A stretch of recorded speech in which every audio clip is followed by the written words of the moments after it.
Hey guys, welcome back to my channel. I am Kimberly. I am a homeschooling mom of 3, and in today's video, we are talking about socialization. The dreaded and most worried about, I feel, idea to new homeschooling families. I'm going to try to tackle this topic as well as try to ease your anxieties about making sure your kids are socializing adequately while homeschooling.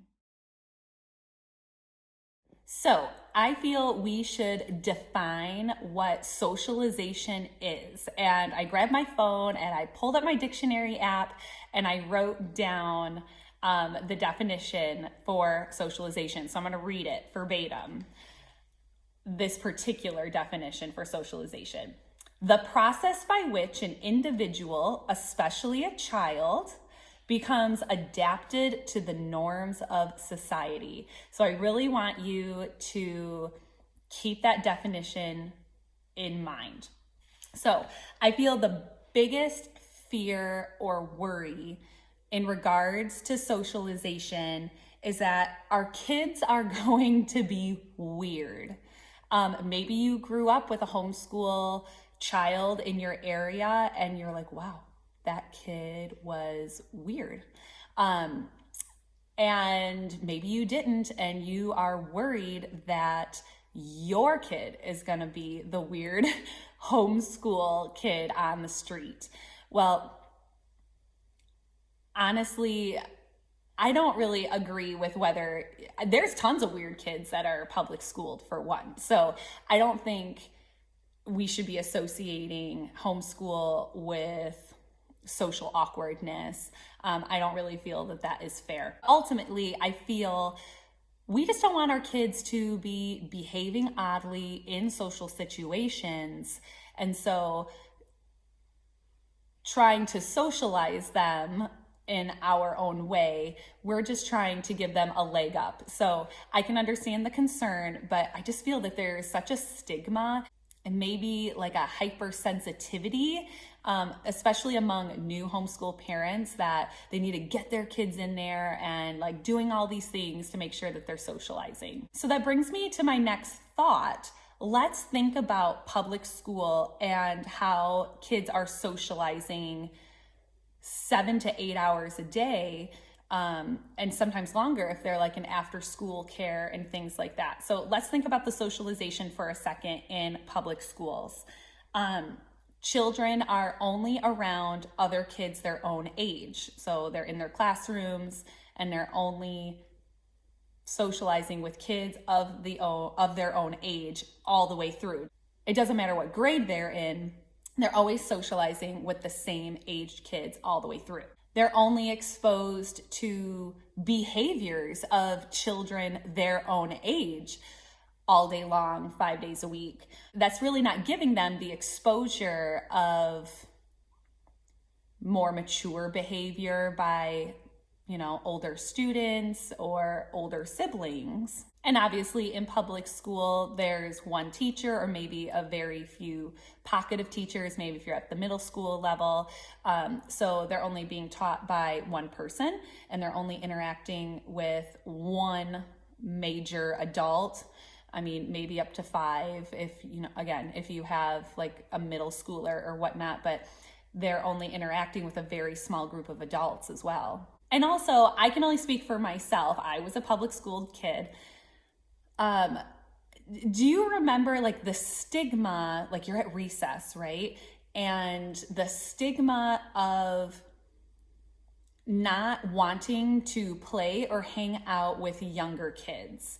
If you're in 5th grade, for example, be like, oh no, we can't hang out with the 4th graders or the 3rd graders. Like they're not cool, they're too young. Or even the anxiety or the fear to interact with the older grades because of being teased or you're not cool enough or whatever the reason may be. There's also like a fear among, and I'm only speaking for myself, but there's like an anxiety or a fear that you're not able to interact with kids younger than you or older than you because you're just kept in this bubble of with the kids of your own grade and age. So let's go back to that definition really quick. Specifically the part of adapting or adapted to social norms in society. We want our children to be adapted to the social norms of society. So let's think about that, the social norms of society. Do you, as the parent, most likely watching this video, do you only interact with people of your own age every day? Whether that's like in the workplace, at the grocery store, are you only ever interacting with people of your own age? And are you afraid or nervous to maybe go up to a senior citizen and engage in conversation with them or ask them a question?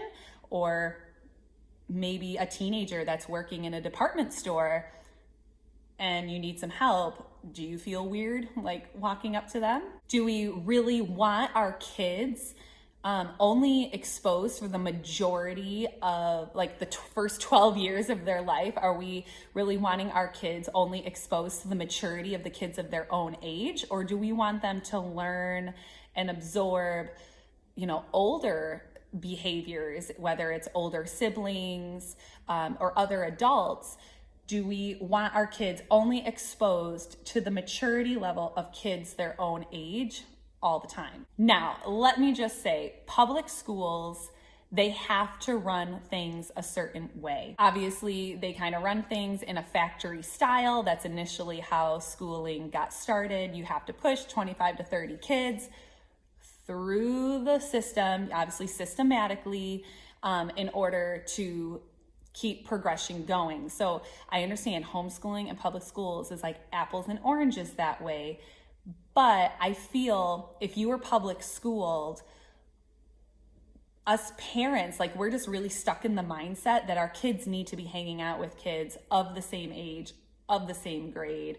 And that's not necessarily the case. So I feel if you are actually worried, if you're actually worried about socializing your children or getting your kids properly socialized, I feel that your children are going to be perfectly fine. And the reason is you are going to be making the efforts to sign them up for sports or for clubs, different activities, and being consistent to getting your children out and about to meet other people.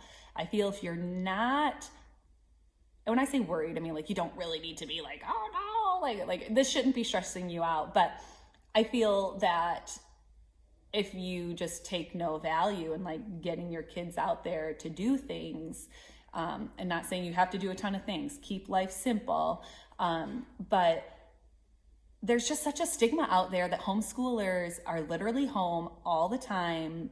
They chain their children to the table to get their school work done, and they're just like not interacting with the world. And to be honest, that's really annoying to me. But a lot of people think this way. I also feel that homeschoolers are way more socialized and mature and know how to interact with the world around them far better than their public school counterparts.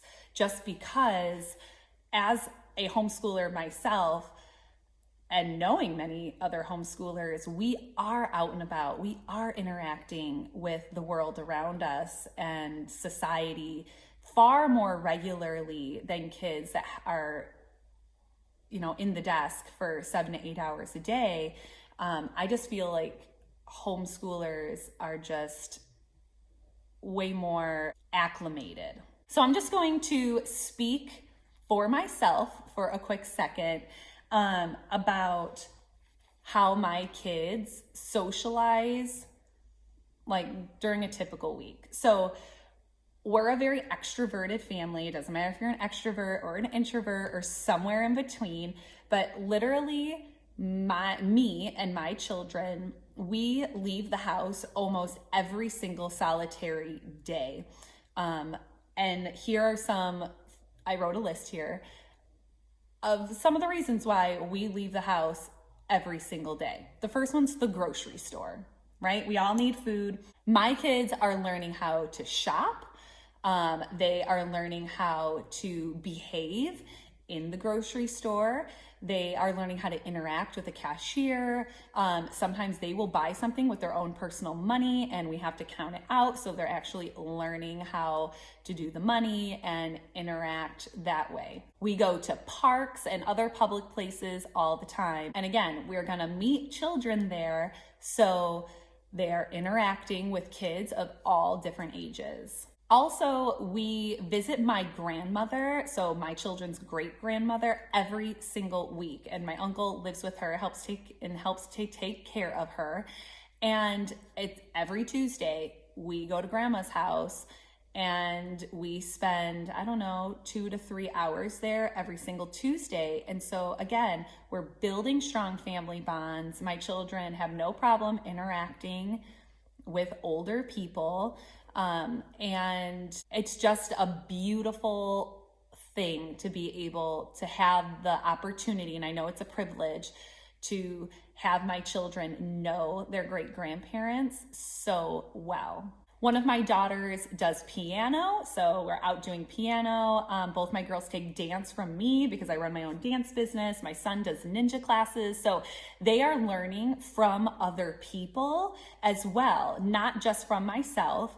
And in whether it's dance class or ninja class or whatever else, they are with other kids. They're getting that, I wouldn't necessarily say like a classroom environment, but an organized, instructed environment that is kind of similar to school. So my kids are around so many different situations and they have to learn and adapt. It's the real world. They're living their life in the real world. They know how to interact with them.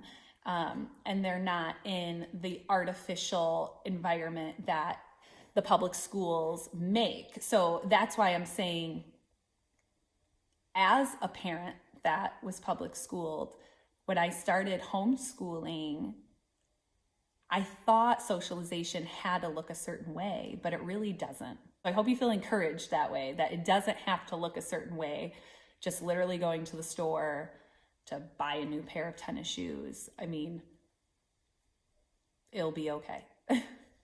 I also want to add that new homeschooling parents, in regards to socialization, I think they're most worried about their children making friends, like true friends. And that is a legit concern. If that is you, please comment below.